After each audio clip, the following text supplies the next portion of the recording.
Welcome to Provide TV. Why do we need something new like PETN, Provide Empowerment TV Network? Because the corporate government's taken over our political government, closed out pretty much citizen participation to have a chance to affect public policy. From time to time, politics' central contention ought to be the distribution of power in a society. In our country, we've seen, especially in the last 15 years, a growing concentration of power and wealth in fewer and fewer hands, usually global corporations, and their control over small business, and their control over government, and their ability to corner consumers with minimal bargaining power, corner workers with minimal negotiating power, close off access to the courts, close off access to the village squares. Virtually, the public space of gathering is shrinking. You've got malls now that are private property, and it's a tribute to the ethical society that we have this gathering space today. I might add that the concentration of power and wealth is not just private wealth. It's the concentration of private wealth over public wealth, over our public lands, over our pension trusts, over our public airwaves, over our mutual insurance assets, all of which are legally owned by people, legally owned, but not controlled by them. They are owners of these commonwealths, but they are not in control. Who's in control are the banks, the insurance companies, and the broadcast companies, and other corporations who control what we legally own, the public airways.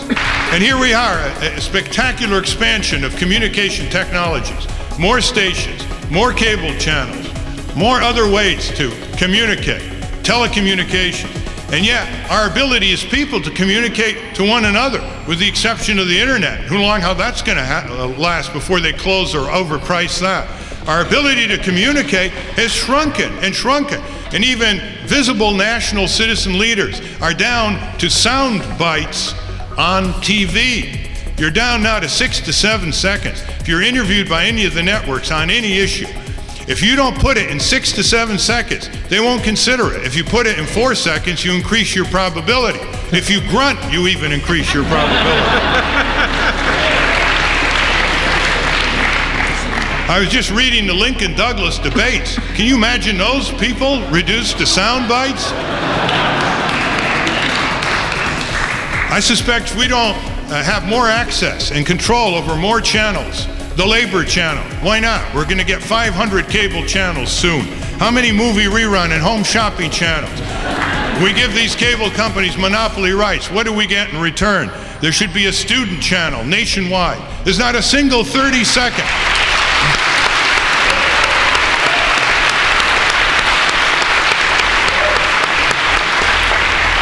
There's not a single 30-minute national program anywhere devoted to what serious activities students at universities and colleges are engaged in. If a Martian visited the Earth and just looked at television, the Martian would say that universities and colleges, all they do is play football, basketball, and baseball, and some hockey. We're moving from a soundbite public communication system to a sound bark. You know what the difference is? Here it is.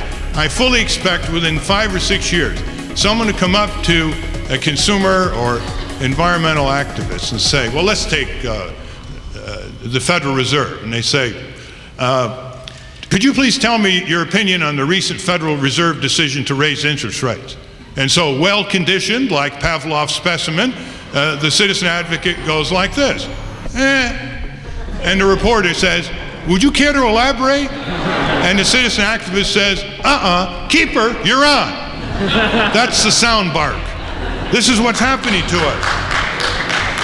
When you try to propose new solutions to our problems, when you try to describe new activities at the grassroots that are ignored because the late evening news is street crime, sports, and weather, starting in the Cascades, maybe even Alaska. You cannot get it into 6 seconds. And if you can't get it into 6 seconds, you can't communicate, you're shut out. It's become beyond caricature. It's a farce, a tragedy. We've got to put an end to it. They are using our property, the public airway.